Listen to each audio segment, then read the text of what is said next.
Hola, ¿qué tal? Desde que arribaron al Aeropuerto Internacional de la Ciudad de México, todo el personal de la Embajada Mexicana en Quito, Ecuador, estos fueron recibidos por una comisión gubernamental encabezada por la secretaria de Relaciones Exteriores de México, la canciller Bárcenas. Y México, una escuela no solo de la diplomacia, también de la comunicación, no se pierde, no se perdió en llevar la voz de su personal al mundo a través de las declaraciones iniciales que estos dieron a los medios de comunicación. Lo primero que vimos fue precisamente las declaraciones de la embajadora Raquel Serur, que fue declarada persona no grata. La embajadora mexicana en Quito fue declarada persona no grata por las declaraciones que emitió el presidente de México. Serur es profesora invitada de varias universidades internacionales, pero además Raquel Serur es profesora y egresada de la Facultad de Filosofía y Letras de la Universidad Nacional Autónoma de México, UNAM. Entonces, las declaraciones de ella, al llegar, entre otros elementos, ella dijo que el presidente de Ecuador se equivocó. Se equivocó porque no es capaz y que además no es capaz de reconocer, de conocer los efectos negativos que su decisión causa sobre el pueblo ecuatoriano. Consecuencias también muy negativas. Entonces, ella dice que esta etapa pasará y vendrán mejores momentos para el bello pueblo ecuatoriano. Ella dejó sentado en sus primeras palabras. El presidente ecuatoriano se equivocó. Incluso ella fue la más sorprendida, decía ella. Ella fue la más sorprendida cuando la llamaron para decir que abandone, que la edad no grata y que abandone en el menor tiempo posible.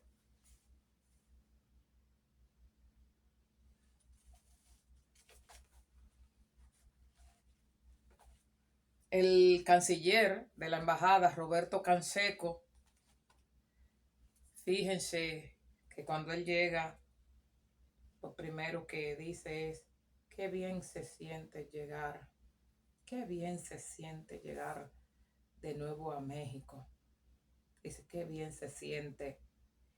Y él ahí pondera a todo el personal que le acompañó y que defendió el honor de su país por la intervención brusca que recibió su embajada, el asalto brusco que recibió su embajada. Fue el diplomático al irse, al separar de las funciones y declarar a no grata, él fue la persona que se quedó bajo la máxima dirección de la embajada de México en Ecuador. Y fue precisamente él el funcionario que enfrentó la intervención, el asalto a la embajada y que además recibió los enlazamientos, la tiradera al piso, la dobladera del cuerpo, incluyendo del cuello, sujetarlo en el suelo como si fuese un delincuente mancillado, humillado por las fuerzas combinadas, ejército, policía de Ecuador. Ustedes recuerdan las primeras palabras. Roberto Canseco, el canciller, fue la persona que aparece de pelo canoso, muy preparado, que aparece en el vídeo tratando de impedir que las fuerzas interventoras de la Embajada de México en Ecuador se llevaran al ex vicepresidente Jorge Glass Espinel. Es la persona que sale en los vídeos inicialmente donde él dice, traté de impedir que se lo llevaran. Entraron como delincuentes a la embajada. Como delincuentes allanaron la Embajada de México en Ecuador. Y esto no es posible, esto no puede ser, esto es una locura. Estoy preocupado. No puede haber fundamento para hacer esto. Esto está fuera de todas las normas. Y esto lo están haciendo porque se trata de una persona perseguida, como lo podemos constatar en el día de hoy, refiriéndose precisamente a cómo se llevaron al vicepresidente Glass. Y él reiteraba y decía, esto, señores, no ha pasado ni en los peores casos. Se refieren en los peores casos de dictadura. Entonces, él dice, estábamos por salir y de repente nos encontramos con policías, con ladrones que entraron de noche a la embajada. Esto es totalmente inaceptable. Arriesgué mi vida, pero tenía que defender el honor y la soberanía de mi país. Esto no puede ser, decía él, esto es increíble. Esto es increíble que haya sucedido algo así.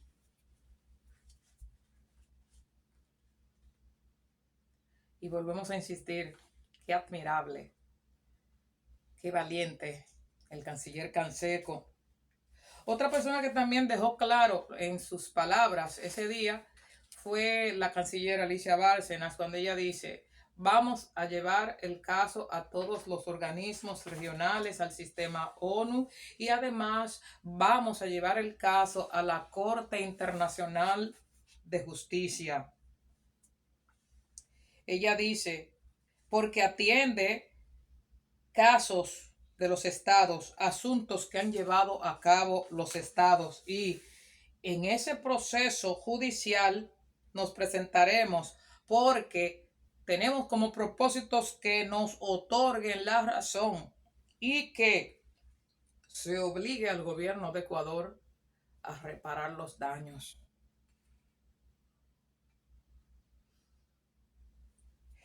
Cancilleres diplomáticos de verdad, que es lo que necesitan cada uno de los países latinoamericanos, ejercer como se debe este ciclo diplomático. México ha gestionado esta crisis de forma admirable, y mirando a cada uno de los funcionarios de Cancillería y a los funcionarios de la Embajada de México en Ecuador, la verdad es que a escala continental se aprende. Por ejemplo, la canciller Bárcena dice, nosotros, México consideró pertinente concederle el asilo a Jorge Glass. Repito, la canciller ahí Bárcenas dijo, México sí consideró pertinente concederle el asilo a Jorge Glass porque este es un preso político. Nosotros hicimos las investigaciones y entre ellas analizamos la decisión emanada desde el Supremo Tribunal Federal de Brasil. Ella se refería a la decisión que desde el Supremo Tribunal Federal de Brasil, bajo la firma de José Díaz Toffoli, en ese momento ministro del STF de Brasil, él, desde el Supremo, se anularon incluso los acuerdos a los que arribó la Odebrecht con el Departamento de Justicia de Estados Unidos. La decisión se lee directamente en portugués, Acordos de Leniência. Esos acuerdos que firmó, hasta esos acuerdos fueron derrumbados, fueron eliminados. Y además también esa decisión elimina, anula los procesos que involucran el haber utilizado los sistemas de contabilidad de Odebrecht, los dos, incluyendo el DROSIS. ¿Por qué? Porque esos sistemas de contabilidad que se usaron a escala continental contra la misma Odebrecht para condenar personas, el Supremo Tribunal de Justicia, pero sobre todo la Policía Federal, los evaluó y reportó al STF que no coincidían y que la conclusión se determinó que los sistemas de contabilidad utilizados para acusar a Odebrecht y a varias personas más fueron violentados, fueron adulterados. Fíjense que el Supremo Tribunal Federal de Brasil no está diciendo que Odebrecht no hizo tal cosa. No, no, no. Es que sus sistemas de contabilidad fueron adulterados. Y por eso el Supremo Tribunal Federal de Brasil eliminó todas las sentencias. Por lo tanto, ya raya en la necedad las exposiciones reiteradas del gobierno ecuatoriano de decir que Jorge Glass fue condenado, que cumplió 5 años, por cierto, él cumplió 5 años de condena, fue condenado por el caso de Brecht. Es que Jorge Glass puede demandar al Estado ecuatoriano por daños y perjuicios porque el Supremo Tribunal Federal de Brasil eliminó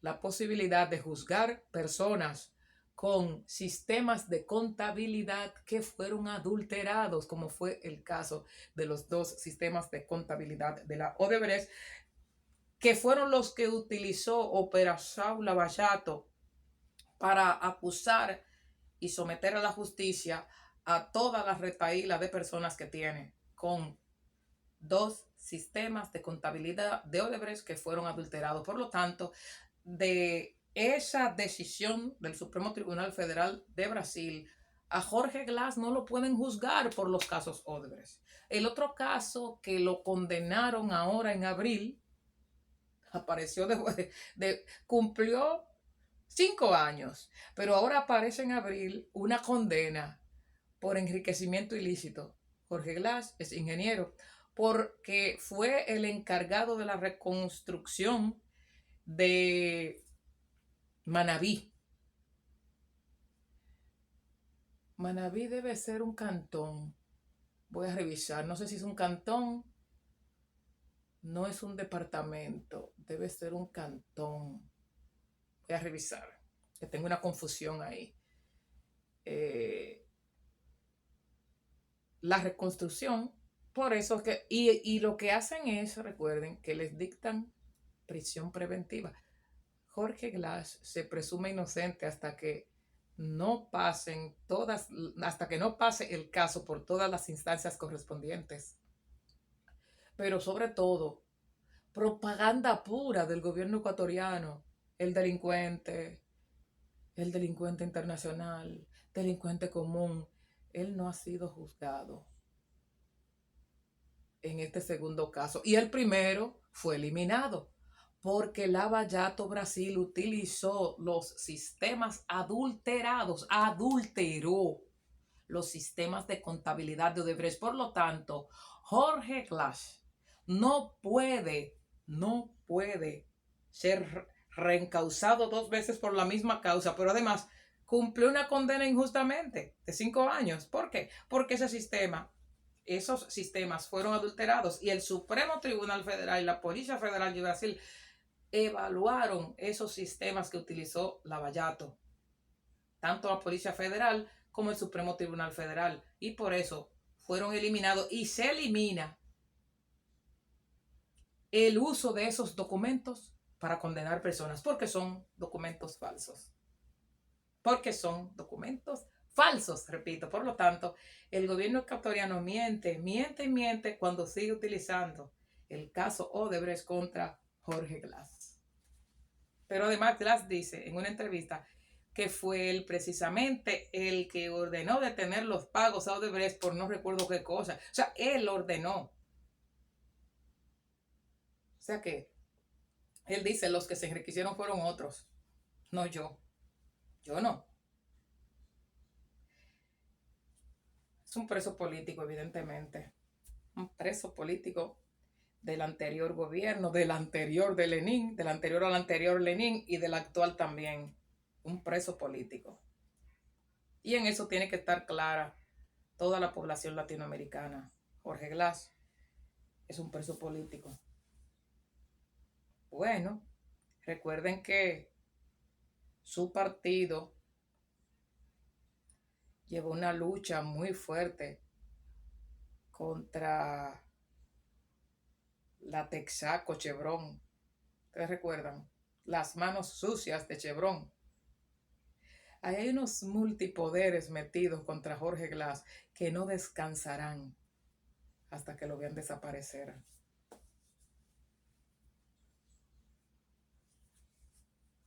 Muy contundente la persona que tomaba las fotografías y cuando pasaba el vehículo militar blindado, tomaba los vídeos, decía fuerza, fuerza, fuerza Jorge, fuerza Jorge. Porque hay que someter a los contrarios como si fuesen enemigos. Eso es antinatural y no es necesario. No es necesario. La verdad resplandece, resplandecerá siempre. Así está operando Lavallato Ecuador contra Jorge Glass, perseguido político. De este, del anterior y del anterior al anterior. Eso es evidente que es un perseguido de la justicia en Ecuador. Pero más que de la justicia en Ecuador, es perseguido de Lavallato Ecuador. Queden bien.